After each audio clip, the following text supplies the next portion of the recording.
I'm Tony Ruiz, contributing editor at Gold Derby, here with Gabrielle Union, who stars and is one of the executive producers of The Inspection. And Gabby, can I just ask? I'm curious. I had read that you immediately signed on as an executive producer, but were a little bit more hesitant to actually play the role of Inez. Why was that? I just didn't believe in myself enough to think I could pull it off. I live so I am the polar opposite in real life, and I tend to choose roles that are a little closer to my lived experience. And and I also see the heartbreak. I see the other side of this behavior, unfortunately, and I watch the heartbreak. So the idea of sort of mimicking the kinds of people that cause my own family members this kind of trauma and heartbreak definitely gave me major pause. But Elegance kept saying it has to be you. It has to be you. It can only be you. And that we've known you could do it all along. And I knew what he meant. And he meant the Black community has known that I have had range, that I can play anything. But you start believing what the rest of Hollywood says about you or thinks about you, and you start putting yourself in that same limited box. So he was so confident that it just became contagious, and I just opted to believe him. And I talked to my family about it, and they're like, you know what? I think you do this work day in and day out, and perhaps reading people for filth is not the only way that you can reach more parents. Maybe you can show them, maybe you can be the mirror to them and show them what their behavior really looks like, and the damage that it causes. And so I was like, all right, let me figure this out. Let's go for it. Although the reading people for filth is fun too. Oh, a great time. It's my pastime.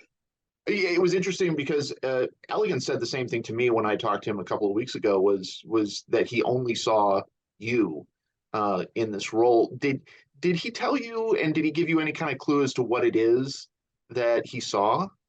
Yeah. So before we when we're still kind of putting together the movie together, his mother was alive, and but they were estranged. But he knew that his mom was a fan of mine, and that if he cast me to play his mother, that she would not be able to ignore or deny him or the project, that she would reach out, and that this could be their opportunity to reconnect. We got greenlit February 14th, Valentine's Day 2020. She passed February 18th, 2020.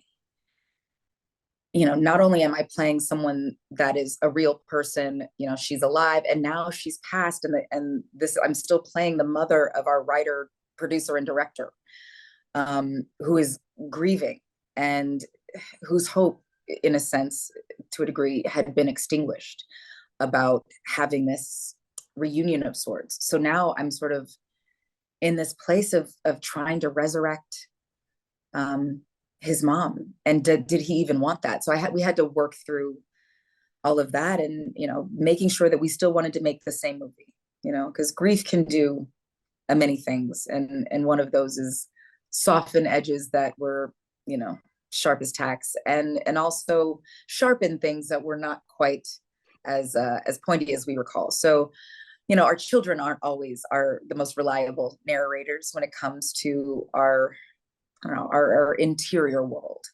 And I just wanted to make sure he was going to be okay with me crafting a character out of, the bits that I took, that he offered, but also giving me the space and latitude to create Inez, and not make her identical to his mother.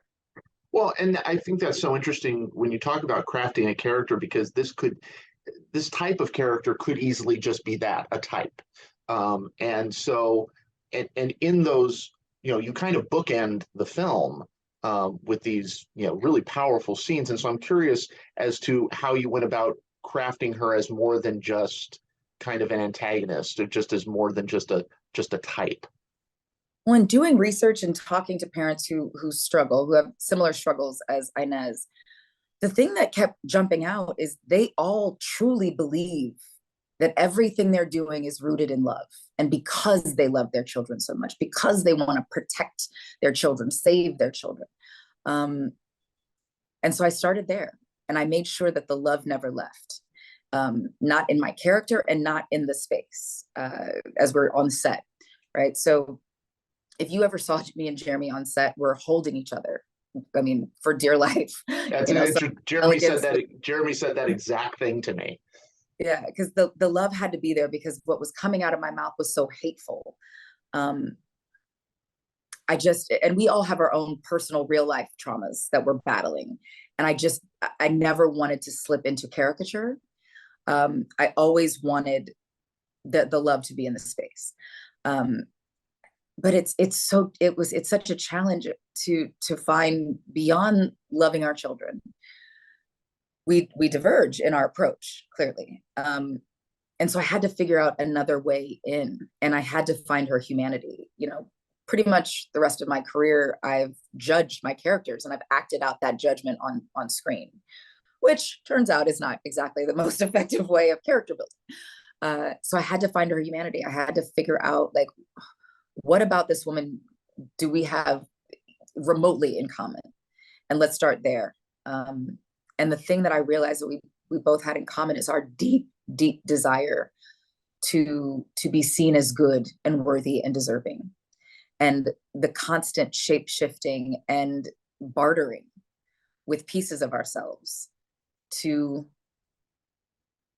be this much closer, to the power structures or opportunities or people that we believe can change our lives, or different institutions that we hold in such high regard. We're trying to show them, prove to them that we are worthy and we are deserving. And for Inez, that meant bartering with her child and putting her own child out to show what a good mother she is, which sounds ass backwards.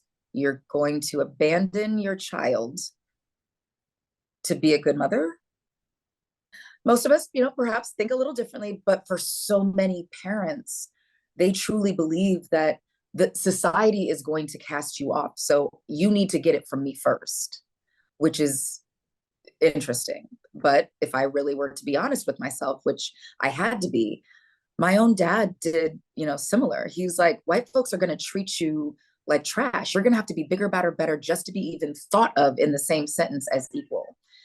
And I'm going to make sure this house is so tough for you to navigate that the real world is a piece of cake. Except the real world has never been as challenging as my dad, and I think sometimes as parents, we're trying to prepare our kids as best we can, and we end up emulating the evil. We bring the evil inside instead of saying, hey, what you are, who you are, and we're going to love you no matter what, and we are going to be a united front as you move through this world, with your full self, and we're going to celebrate that. I'm going to treat you just as poorly as the rest of the world. I assume the rest of the world is going to treat you, but there's never any preparation for the beauty of not just love and acceptance, because that's like the bar is on the floor, but celebration of your existence. They never prepare you for that. So it always feels a little suspicious, but that was where I kind of got in. And every page, what does she want? What does she want in this moment? What are her goals? What are her intentions in this moment? And again, it's sad because people are like, what, this doesn't add up. As the kids say, the math ain't math. But for so many parents, this route is their most loving route. And yeah, they center their own fears in how they even feel capable of loving their children. So I tried to stay in that place, and it's a very dark place. And I unearthed a lot of soul sacrifices that I made that I'll never get back. Inez bartered with her child, lost. I've bartered with my soul and my scruples many times, and I've also lost, and I'll never get that back either. But I will spend the rest of my days, thank God for this part, trying to fill in those divots that those soul sacrifices left, and making peace with who I was, so I can make peace with who I'm going to be. I love the part. I love that you talk about the look at what a good mother I am aspect of her, because I think we see that um, in that very brief moment where she's like all lit up by Ellis's graduation, and she almost looks completely different. She carries herself completely different, and how it changes on a dime in that scene, in that final sequence. And I'm just curious, how much did you and Jeremy and Elegance talk about that arc? Because that scene could be its own film. Yeah, we had to talk about, I mean, every single beat. So we had rehearsals shortly before we got shut down for COVID in August. And to me, there was something about that scene. It's like, what is the trigger for her? What is the trigger? What is the trigger? And it wasn't until the day of, and of course we're against the light. Like we had a very ambitious shooting schedule, and once we came back after being shut down from COVID, we had an even tighter shooting schedule, and we just didn't have the time to do the slow build that you would normally have on days like this for these sort of pivotal scenes. And so I was just trying to figure out, like, what is going to be her trigger. And I went into the scene thinking one thing, but when I started seeing the set dressing and that Jeremy was eating a salad, and I said that GD salad is going to tell this whole room that the Marines didn't change you, because only a queer person would eat a salad when you have a steak and lobster option. And so even though we don't see the salad, like you can, I mean, I'm sure there's a couple shots where you can see that he's eating a salad, but you don't really see that I am laser focused on that salad and how it's landing with other people. Of course, no one is clocking what this man is eating. No one cares. But to Inez, he might as well have screamed it. And that just set her off. And she couldn't recover. She could not get it back. And now she's nitpicking, the lobster, she's nitpicking everything. And then she completely loses herself, but it came from that damn salad. Which, yeah, I mean, and again, it's like, when you listen to interviews of parents who struggle and you meet enough people, the things that are their triggers about their children, that they feel like, oh, they're being so flamboyant or, whatever. And it's like, that was flamboyant. That wasn't even, you're acting like your kid came out in a feather boa and like, a negligee or something. And it'll be like laces on a shoe, how they tied their shoe, how they put on socks. And you're like, is there a masculine way to put on socks? I thought we all kind of did it the same way, but they zero in on the smallest of things because they have been dissecting their own children for these imperfections that show the world that they are unworthy. And so that was the catalyst for that eruption, the salad. That final sequence between you and Jeremy, it's both heartbreaking, and yet you can still see that there actually is a whole lot of love, particularly from Inez. The line of where she says, "I will always love you as my son, but I cannot love who you are." What was that emotional? Did that take an emotional toll on you? That did, and it still does. I mean, because we live it, I have my own French. So no, it's devastating. It's as devastating as it feels watching it. It feels worse as a real life mother of a trans child. It's I don't think there's a word that's big enough to encapsulate it sucks, but maybe that's the best one I can come up with. But on that day, what I remember most is Elegance not being in Video Village. That I feel like for a couple takes or setups, he actually manned the camera himself, but I could hear his emotion. I could hear him getting emotional as the scene is progressing, because you know, some more of the military part, the Marine part, you know, there were creative license, but pretty much most of my dialogue those are words that were said from Elegance's mother to Elegance, and now she's gone, and hope has been extinguished, and